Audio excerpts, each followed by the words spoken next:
Olá, meus queridos, nós vamos corrigir então os exercícios do caderno capa.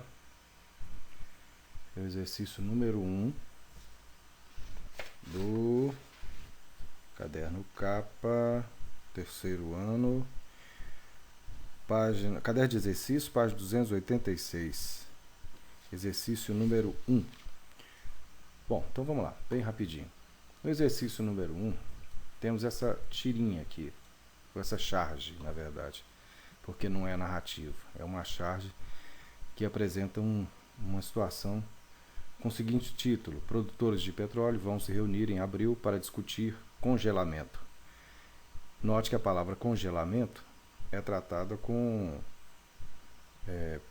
destaque, por causa da fala do personagem. O personagem diz: ao que parece, nem todo mundo entendeu o nosso memorando. Bom, por que ninguém entendeu? Por que alguém não entendeu, aliás? Observe que esse personagem aqui, esse personagem em destaque, está com roupa de frio, luva de frio e tal, entendendo que a palavra congelamento não seria o congelamento fixação de preço, que é congelar o preço. Ou o que ele está querendo manifestar é que congelamento teria o sentido de estar frio, por isso roupa de frio. Por isso, também, a fala do personagem dizer que alguém não entendeu o memorando. Então, a graça da tira está concentrada em que comentário, né? Vai estar exatamente na providência tomada por um dos participantes da reunião. Ele providenciou uma roupa de frio, depois de ter feito uma leitura literal do termo congelamento. A leitura que ele fez foi realmente literal do termo congelamento no memorando. Por isso, o comentário da letra C é que é o comentário correto nesta questão. A questão número 2, médicos expõem pacientes em redes sociais, é um texto que comenta a respeito de médicos usarem fotos nas redes sociais, se expondo e também expondo os pacientes, né? Foi feito um alerta e um dos entrevistados afirma que parou de fazer isso e está só projetando imagem própria, a imagem do seu jaleco, dizer que isso pode render alguma coisa em termos de conquistas no Tinder. Aí a fala dele fiquei com medo de que desse problema. Foi a explicação do entrevistado médico. Bom, colocar a foto de jaleco dentro do hospital é um imã de mulher no Tinder. Imã, obviamente, está no sentido conotativo, é uma linguagem figurada e indica da intenção do médico de conquistar. Por isso, nós vamos marcar a letra C na número 2. A número 3, leia o seguinte texto jornalístico, refere-se à palavra para, que pode ser preposição, e para, que pode ser o verbo. Agora as duas são grafadas do mesmo jeito, com a reforma ortográfica, perdeu-se o acento do verbo. E aí, na primeira parte do texto, diz assim: numa de suas recentes críticas internas, a ombudsman desta folha, texto do Juca Kfouri, propôs uma campanha para devolver o acento que a reforma ortográfica roubou do verbo parar.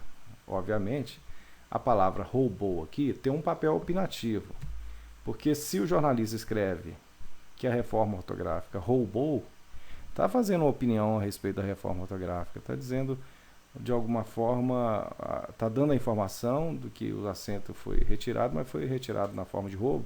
Então, é uma opinião, e certamente é uma opinião negativa. Então, diz assim: no primeiro período, o comando, o que ele pede? No primeiro período do texto, existe alguma palavra cujo emprego conota a opinião do articulista sobre a reforma ortográfica? Vai ser o verbo roubou, porque o verbo roubou, neste quadro, manifesta a opinião dele em relação à reforma ortográfica, especificamente a perda do acento do verbo para.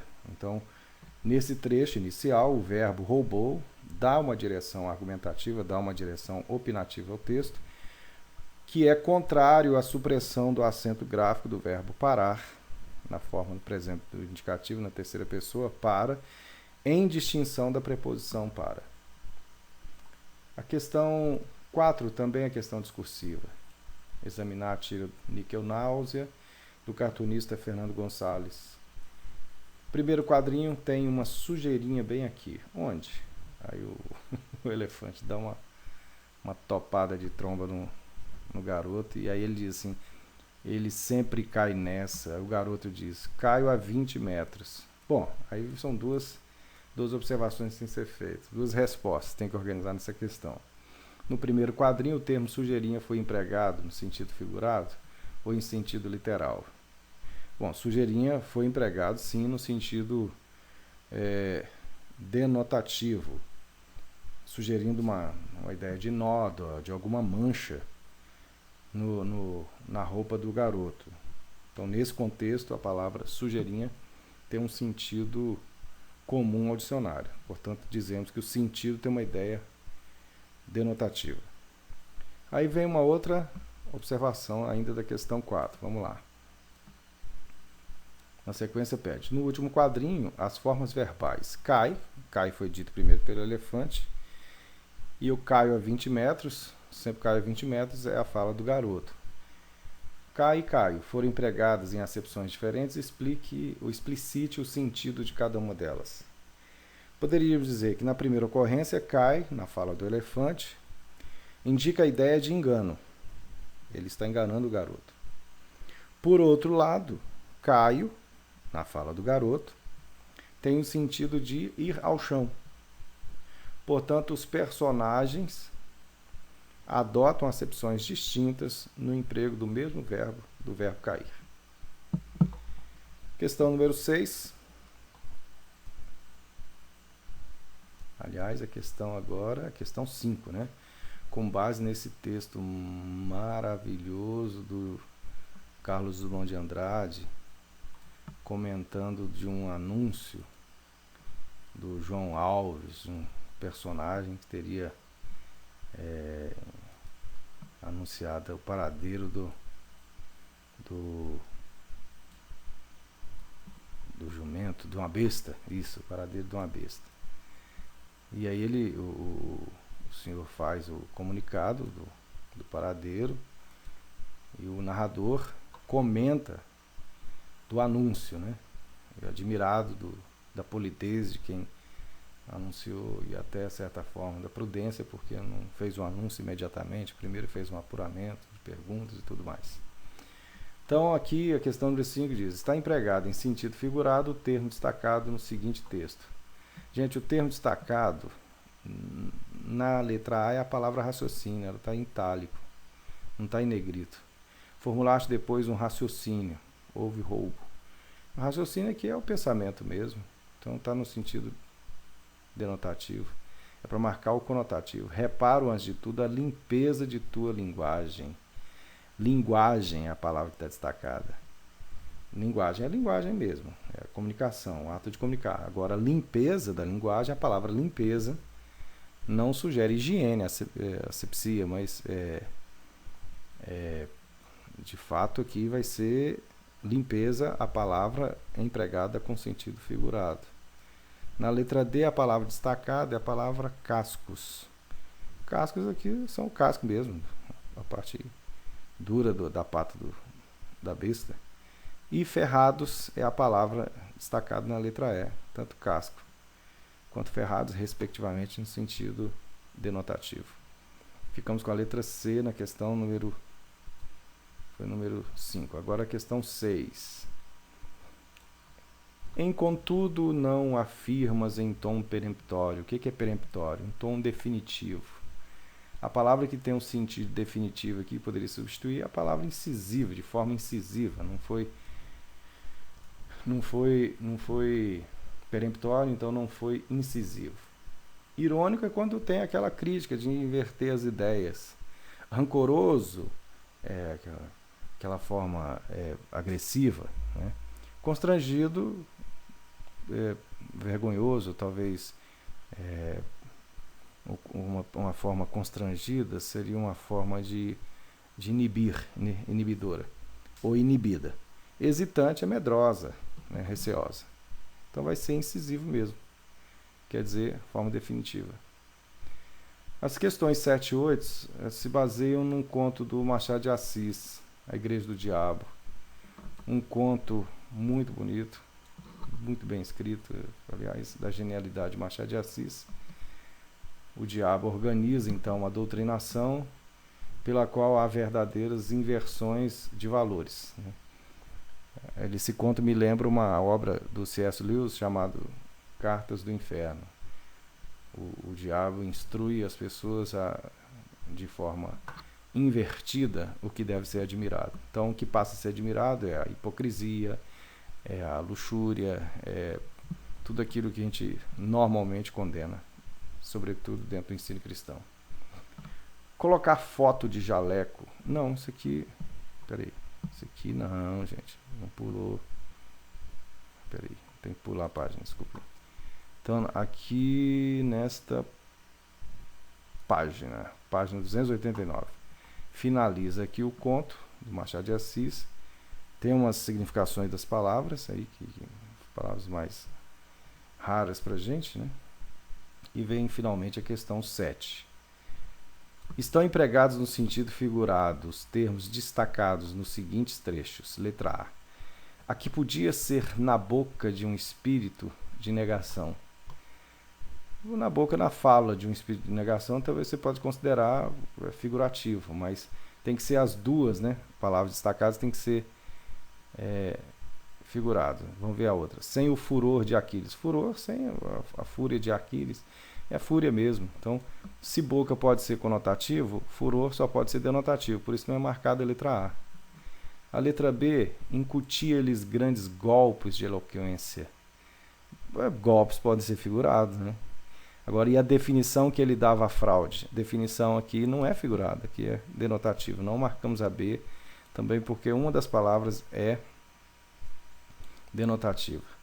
Retificar a noção que os homens tinham dele, denotativa. Congregar-se em suma as multidões ao pé de si, isso vai ser conotativo. Mas a primeira já vimos, noção é denotativa. Sou o vosso verdadeiro pai. Mas por que não ser denotativo? E as virtudes aceitas deviam ser substituídas por outras. Talvez pai aqui como vosso verdadeiro instrutor, tutor. Tudo bem, mas a virtude não deixa dúvida. Virtudes aqui aceitas deviam ser substituídas por outras.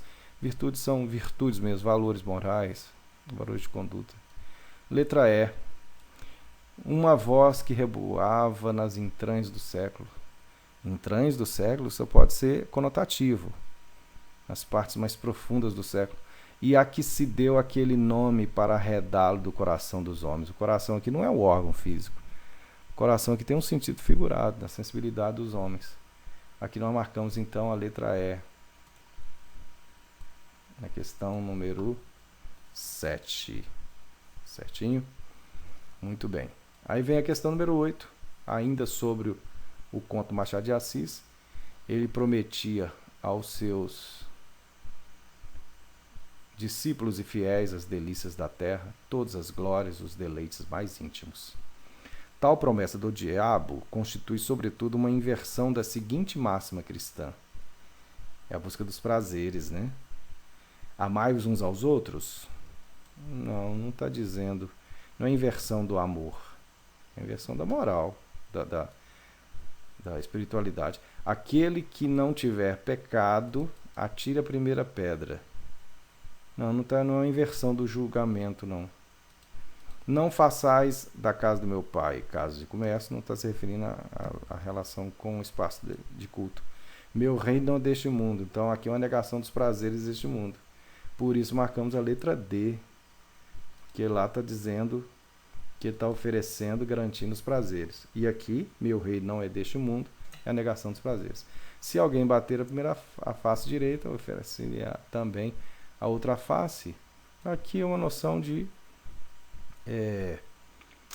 seria de mansidão, né?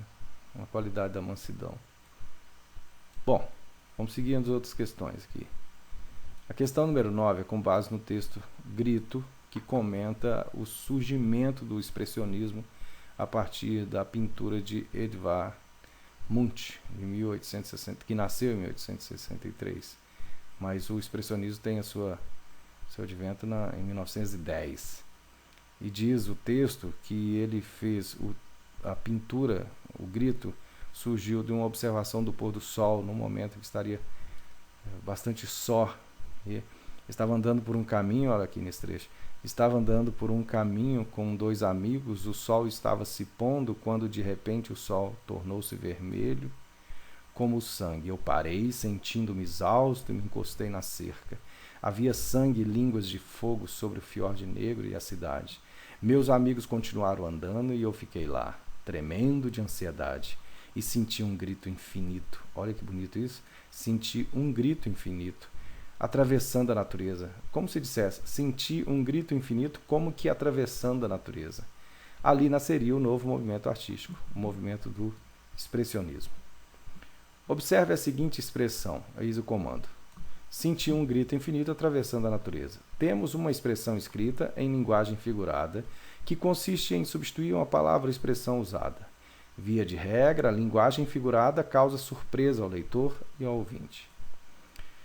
Atente ao que se diz a seguir sobre os verbos sentir e atravessar. Lembra, a passagem é sentir um grito infinito atravessando a natureza. Traduzindo, a gente diz sentir um grito infinito como que atravessando a natureza. Então, o verbo sentir foi empregado de maneira inusitada. O que nos mostra isso é a sua relação sintática com o substantivo grito. O substantivo grito indica som penetrante, é, portanto, algo que chega a nós por um dos sentidos, no caso da audição. É no sentido conotativo, porque vai para além dessa mera percepção física, né? Número 2, o verbo atravessar, em atravessando, está do gerúndio, no contexto dado, obedece ao princípio da similaridade. Faz sentido, sabe por quê? Porque sentir um grito infinito atravessando a natureza, como que atravessando, tal como se estivesse atravessando a natureza. Então a ideia de similaridade, analogia, de equivalência, está certa. E 3, nesse contexto, o verbo sentir apresenta uma carga semântica muito mais forte do que apresentaria se fosse usado em um contexto literal. Por exemplo, eu senti dor, né? Eu senti o calor da chapa nos meus dedos, para o qual fossem escolhidos verbos como ouvir. Realmente, eu ouvi um grito, escutei um grito, eu senti um grito, realmente fica mais distanciado do comum, né? Portanto, conotativo. Olha, os 3 comentários estão corretos, por isso marcamos a letra A. E vamos adiante. Agora a questão número 10. Para a questão número 10, você tem aqui um texto que comenta a respeito de mudanças na Wikipédia, e quem foi vítima disso foi o Carlos Alberto Salenberg e a Miriam Leitão, da Rede Globo. E diz assim: no início do texto, dos primeiro e terceiro parágrafos, há o emprego da linguagem figurada. Os jornalistas Carlos Alberto Salenberg e Miriam Leitão, das organizações Globo, sentiram na pele, isso aqui está no figurado, as consequências da liberdade com que se escreve e reescreve a principal enciclopédia do século XXI. O episódio joga luz, então sentiram na pele e jogam luz. Sentir na pele significa que eles foram vítimas, né? Foram vítimas dessa ação dessa liberdade de escrever e reescrever, de modificar os textos da enciclopédia. E o episódio joga a luz, quer dizer que o episódio dá uma esclarecida, ou melhor dizendo, ele explicita, torna claro, ou torna mais inteligível, fácil de entender, o que são os bastidores da maior enciclopédia do século XXI. Por isso, vamos marcar a letra D. Sentir na pele é sofrer uma experiência, ou ser vítima de uma experiência mencionada. E jogar luz sobre os bastidores significa esclarecer o que acontece nos bastidores. Letra D, de fato. Vamos à questão número 11 agora.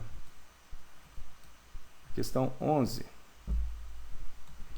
é baseada num trecho do sermão de Santo Antônio aos Peixes, de Padre Antônio Vieira, escritor barroco brasileiro, comentando, fazendo uma analogia de os peixes em relação aos homens, que os peixes comem uns aos outros, os mais fortes como os mais fracos, mas ainda mais perverso é a relação do homem para com o homem. Ficariam abismados os peixes se olhassem, né, para a realidade na terra, principalmente em que circunstância? Nas cidades, né? Nem tanto no sertão, mas na cidade. Em cuidais que só os tapuias se comem, tapuias os índios, né, porque eles se comem realmente. Nesse contexto, no segundo século de colonização brasileira, ainda era muito observado de perto a antropofagia entre os índios. Então, os índios se comem, mas obviamente num rito que não era de exploração, mas de aquisição das energias, dos poderes daquele que guerreiro tivesse sido morto. Então, cuidais que só os tapuias se comem uns aos outros, muito maior açougue é o de cá. Muito mais se comem os brancos. Quando ele diz de cá, ele está se referindo ao ambiente da cidade. Os tapuias estão no mato, estão no sertão, estão nas florestas. Os tapuias se comem, isso aqui está no sentido denotativo. Muito maior açougue é o de cá, esse açougue aqui está no sentido conotativo, figurativo. Muito mais se comem os brancos. Os homens aqui não se comem de fato como um ato de alimentação, mas se comem num ato de exploração. Então essa palavra comer aqui está no sentido figurado. Então dizemos que para a questão 11, a resposta vai ser essa sequência aqui, ó. Literal, figurado, figurado. Por isso a letra A. O texto da Miri Leitão, sobre o silêncio, muito belo texto, de uma poesia admirável. Comenta dos silêncios de diversas formas, né? O silêncio, aquele que é para trazer a paz, a calma, é admirável, mas o silêncio como ausência de resposta é um silêncio perturbador. Aquele silêncio que aparece de noite, às vezes, no momento de insônia, não é um silêncio agradável mesmo, não. Ele é inquietante. Muito bem. Quanto à linguagem do texto, considere as afirmativas a seguir, depois assinale a alternativa correta. Número 1. Na frase, ouvi o silêncio e o que ele me disse foi devastador, há um exemplo de linguagem conotativa. Realmente, né? Ouvir o silêncio já é extremamente figurativo. Na linguagem conotativa, há o sentido convencional das palavras. Conotativo, sentido convencional das palavras, sentido objetivo, tal como aparece no dicionário, está errado. E isso aqui é uma definição para o denotativo, não conotativo. Item 3. Nos textos em que prevalece a linguagem conotativa, pode também haver exemplos de linguagem em sentido denotativo. Tá certo. Como em, vamos ver o exemplo lá em cima. Como em que trecho? Há silêncios libertadores. Silêncios libertadores, isso aqui é figurativo. Está personificando o silêncio. Está dando ação ao silêncio. Bom, a afirmação de que existe denotação no meio de um texto com conotação, isso é verdade. Agora, isso aqui não é exemplo de denotação. Isso é exemplo de conotação. Está errado o item 3. O texto não apresenta linguagem conotativa nem denotativa. Como é que é isso? O texto apresenta tanto linguagem denotativa quanto conotativa. E mesmo que tenha sido publicado em um blog. Aliás, até é muito provável que seja assim. E, entre os comentários que nós observamos, somente a A1 estava correta. Por isso marcamos a letra C. Bom, está aí feito o comentário sucinto da primeira leva de exercícios que a gente resolveu do capítulo 3 do caderno de exercício. Tá? Voltamos então daqui a pouco, no próximo vídeo, com o comentário do capítulo 4. Até a próxima.